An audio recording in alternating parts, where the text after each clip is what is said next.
Embedding a Google Sheet in Confluence allows you to share data and collaborate directly within your Confluence pages. Here's how to do it. Open Google Sheets. Start by opening the Google Sheet you want to embed. Publish the sheet. Click on File, Publish to the web. In the dialog that appears, select the sheet you want to publish. Choose whether to publish the entire document or a specific sheet.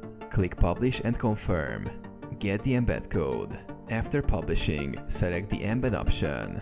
Copy the embed code provided, which will be in an iframe format.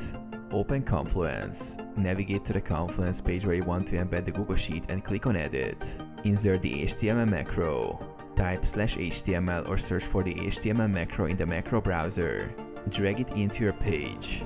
Paste the embed code.